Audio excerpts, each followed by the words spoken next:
வணக்கம். இது காலை நேர பிரதான செய்தி அறிக்கை. விரிவான செய்திகளுக்கு செல்ல முன்னதாக முதலில் தலைப்புச் செய்திகள். வளைந்து காணாமல் ஆக்கப்பட்டோரின் உறவுகள் ஜனாதிபதி மீது குற்றச்சாட்டு. இன்று முதல் சில நாட்களுக்கு சற்று அதிகரிக்கும் மழையுடனான வானிலை. பாகிஸ்தானில் பேருந்து விபத்து, 10 பேர் உயிரிழப்பு. ஆசியாவின் பெருமதிமிக்க தீவாக இலங்கையை நிலைநிறுத்துவது தொடர்பில் ஆராய்வு. அன்பார்ந்த பார்வையாளர்களே, உங்களுடைய நிறைந்த ஆதரவை வழங்கி எமது யாழ் டிவி சேனலை சப்ஸ்கிரைப் செய்யுங்க. எனினும் இன்னும் எமது சேனலை ஆரம்பித்து 1.5 வருடங்கள் ஆகியும் எமக்கான பார்வையாளர்களின் ஆதரவு குறைவாக உள்ளது. மேலும் எமது சேனலை சப்ஸ்கிரைப் செய்யாமல் 98% பார்வையிட்டு வர்றீங்க. உங்களுடைய ஆதரவு எமக்கு மிகவும் முக்கியமானது. எங்களை ஊக்குவிக்கவும், எமது செய்திகளை தடைகளின்றி உடனுக்குடன் அறிந்து கொள்ளவும் எமது சேனலை சப்ஸ்கிரைப் செய்யுங்க. மேலும் பெல் பட்டன் அழுத்தி எம்மை உற்சாகப்படுத்துங்க.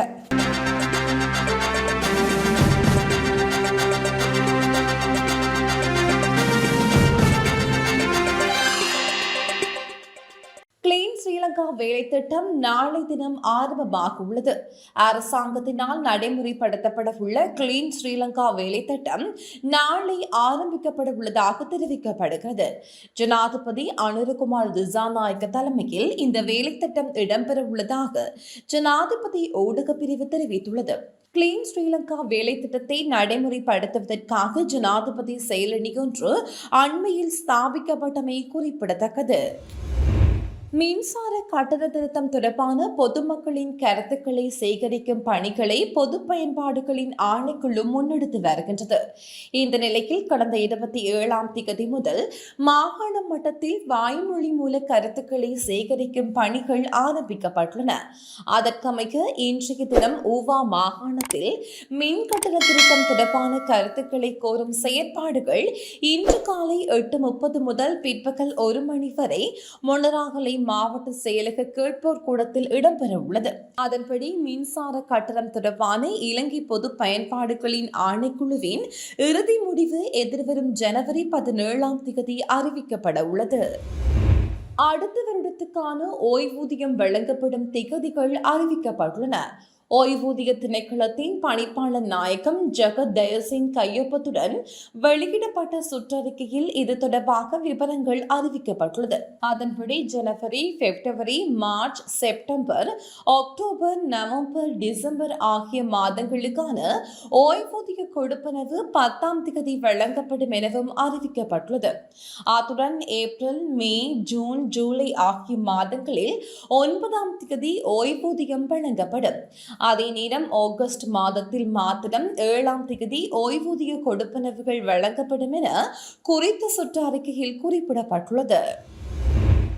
காணாமல் ஆக்கப்பட்டோரின் உறவுகளுக்கு உரிய தீர்வை வழங்குவதற்கு ஜனாதிபதி அனுரகுமார் திசாநாயக்க தவறியுள்ளதாக வளைந்து காணாமல் ஆக்கப்பட்டோரின் உறவுகளின் சங்கத்தினர் குற்றம் சுமத்துகின்றனர்.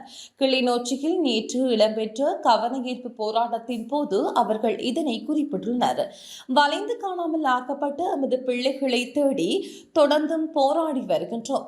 அவர்களுக்கு என்ன நடந்தது என்ற உண்மையை கண்டுபிடிக்க சர்வதேசம் முன்வர வேண்டும் என வலியுறுத்தி வடக்கு கிழக்கில் தொடர்ந்தும் போராடுகின்றோம்.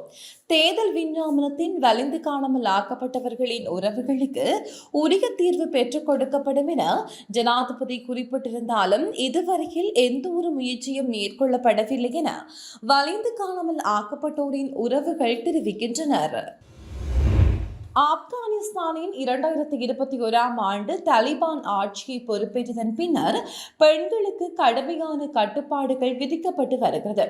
இந்த நிலையில் பெண்கள் ஆரம்ப கல்வி கற்கவும் பூங்கா உள்ளிட்ட பொது இடங்களுக்கு செல்லவும் தடை விதிக்கப்பட்டதுடன் சமீபத்தில் பெண்கள் பொது இடங்களில் பாடுவதற்கும் கவிதைகள் வாசிப்பதற்கும் தடை விதிக்கப்பட்டுள்ளது.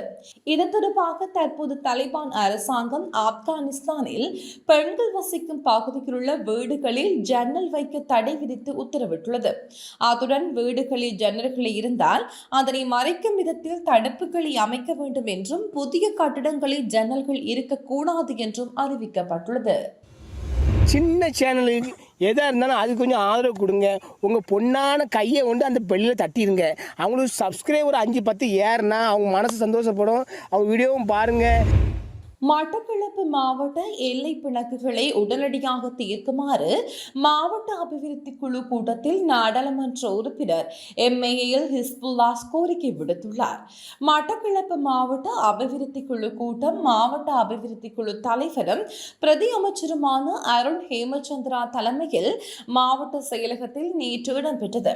இதில் கலந்து கொண்டு கருத்து தெரிவித்த நாடாளுமன்ற உறுப்பினர் எம்ஏஎல் ஹிஸ்புல்லா மட்டக்களப்பு மாவட்டத்தில் எல்லை பிரச்சனையானது நீண்ட காலமாக காணப்படுவதாகவும் அவற்றை தீர்ப்பதற்கு அரசாங்கம் உடனடியாக நடவடிக்கை எடுக்க வேண்டும் எனவும் தெரிவித்துள்ளார்.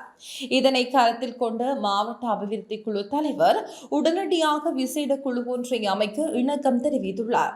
மேலும் மிக நீண்ட கால மக்கள் குடியிருப்பு காணிகளை அரச காணிகளாக அண்மையில் மண்முனை வடக்கு பிரதேச செயலகத்தினால் அடையாளப்படுத்தப்பட்ட நிலையில் மட்டக்களப்பு மஞ்சத்தொடுவாய் பிரதேச காணிகளை மீண்டும் அந்தந்த மக்களுக்காக தனியார் காணிகளாக வழங்க உரிய நடவடிக்கை எடுக்கப்பட வேண்டும் எனவும் அதற்கான நடவடிக்கைகள் குறித்த குழுவாக மேற்கொள்ள வேண்டும் எனவும் நாடாளுமன்ற உறுப்பினர் எம்ஏஎல் ஹிஸ்புல்லா கோரிக்கை விடுத்ததுடன் அந்த கோரிக்கையும் ஏற்றுக்கொள்ளப்பட்டுள்ளது.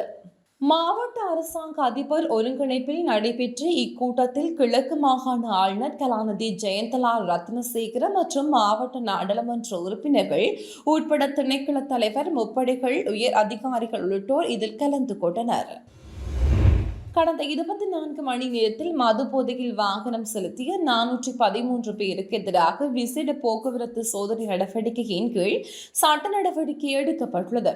பண்டிகை காலத்தின் போது ஏற்படும் வாகன விபத்துக்களை குறைப்பதற்காக பதில் காவல்துறை அதிபரின் பணிப்புரைக்கமைய இந்த நடவடிக்கை முன்னெடுக்கப்பட்டு வருகிறது. இதன்படி கவனக்குறைவாகவும் அபாயகரமாகவும் வாகனம் செலுத்திய 49 சாரதிகளுக்கு சட்ட நடவடிக்கை எடுக்கப்பட்டுள்ளது. அத்துடன் வீதி அனுமதி பத்திரம் மற்றும் போக்குவரத்து விதிகளை மீறியமை உள்ளிட்ட குற்றங்களுக்காக 7676 சாரதிகளுக்கு எதிராகவும் சட்ட நடவடிக்கை முன்னெடுக்கப்பட உள்ளதாக காவல்துறை தெரிவித்துள்ளது. இன்று முதல் அடுத்து வரும் சில நாட்களுக்கு நாட்டின் வடக்கு, வடமத்திய, கிழக்கு மற்றும் ஊவா ஆகிய மாகாணங்களில் நிலவும் மழையுடனான வானிலை சற்று அதிகரிக்கும் என வளிமண்டலவியல் திணைக்களம் எதிர்வு கூறியுள்ளது. இதன்படி கிழக்கு மற்றும் ஊவா மாகாணங்களிலும் மாத்தளை மற்றும் பொலனறுவை மாவட்டங்களிலும் 75 மில்லிமீட்டருக்கு அதிக மழை பெய்யக்கூடும் என அந்த திணைக்களம் குறிப்பிட்டுள்ளது. மேல் சப்ரகமுக மற்றும் தென் மாகாணங்களில் சில இடங்களில் 50 மில்லிமீட்டருக்கு அதிகமான மழை பெய்யக்கூடும் எனவும் தெரிவிக்கப்படுகிறது. அத்துடன் வடக்கு, கிழக்கு மற்றும் வடமத்திய மாகாணங்களில் இடைக்கிடையே மணித்தியாலத்திற்கு 30 முதல் 35 கிலோமீட்டர் வேகத்தில் காற்று வீசக்கூடும் எனவும் குறிப்பிடப்பட்டுள்ளது. இந்த நிலையில் இடியுடன் மழை பெய்யும் சந்தர்ப்பங்களில் ஏற்படும் அனர்த்தங்களை குறைப்பதற்கு தேவையான பாதுகாப்பு முன்னாயத்த நடவடிக்கைகள் மேற்கொள்ளுமாறு வளிமண்டலவியல் திணைக்களம் பொதுமக்களை அறிவுறுத்தியுள்ளது. சிறைச்சாலைகளில் இடம்பெறும் போதைப்பொருள் கடத்தல் மற்றும் பாதாள உலக செயற்பாடுகளை தடுப்பதற்கு நடவடிக்கை எடுக்குமாறு ஜனாதிபதி அனுரகுமார் திசாநாயக்க அதிகாரிகளுக்கு பணிப்புரை விடுத்துள்ளார். ஜனாதிபதி செயலகத்தில் நேற்று இடம்பெற்ற கலந்துரையாடலின் போதே ஜனாதிபதி இந்த பணிப்புரையை வழங்கினார்.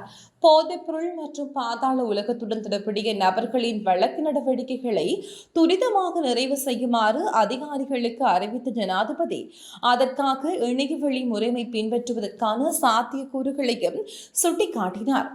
ஆன்லைன் முறையினூடாக வழக்கு நடவடிக்கைகளை மேற்கொள்வதில் ஏற்படும் சிரமங்களை கண்டறிந்து அது தொடர்பான உட்கட்டமைப்பை மேம்படுத்துமாறும் ஜனாதிபதி அறிவித்துள்ளார்.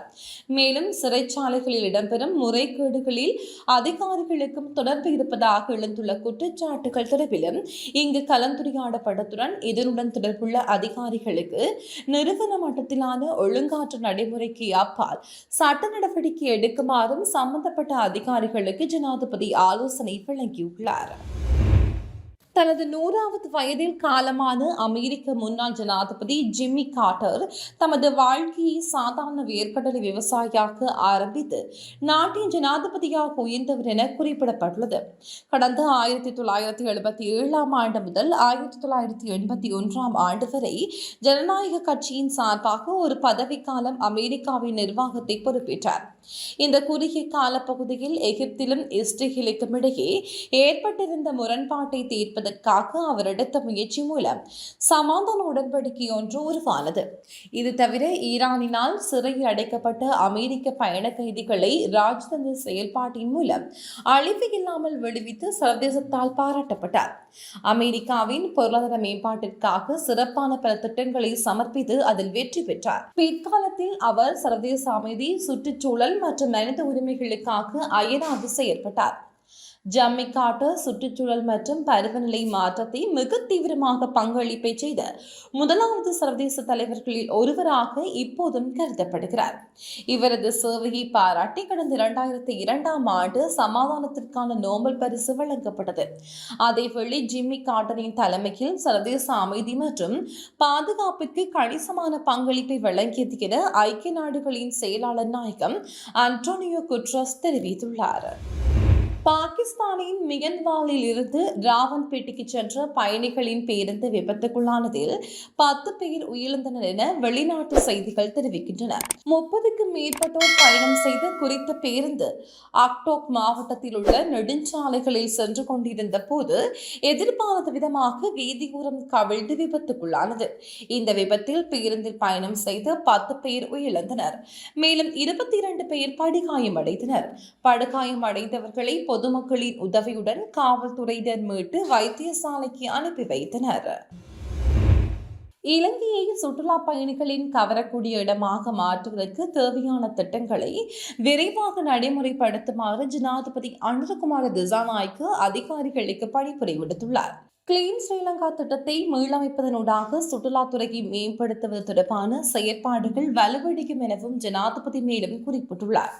ஜனாதிபதி அலுவலகத்தில் நேற்று இடம்பெற்ற கலந்துரையாடலில் கலந்து கொண்ட போதே ஜனாதிபதி அனுரகுமார் திசாநாயக்க இதனை தெரிவித்துள்ளார். ஆசியாவின் மிகவும் பெருமதிமிக்க மற்றும் பசுமையான தீவாக இலங்கையை நிலைநிறுத்துவது பற்றியும் இதன்போது விரிவாக ஆராயப்பட்டுள்ளது. புத்த சாசன மத அலுவலர்கள் மற்றும் கலாச்சார அமைச்சர் பேராசிரியர் ஹினித்தும சுனில் செவினி, சுற்றாடல் அமைச்சர் கலாந்தி தம்மிக்க படபெத்தி, சுற்றுலா ஊக்குவிப்பு பணியகத்தின் தலைவர் புத்திக ஹோவாசகம், வனஜீவராசிகளின் பணிப்பாளர் நாயகம் சாந்தன சூரிய பண்டார, மத்திய கலாச்சார நிதியத்தின் பணிப்பாளர் நாயகம் கலாந்தி, DMJ நிலான் குறை உள்ளிட்ட அதிகாரிகள் இந்த கலந்துரையாடலில் இடம்பெற்றனர்.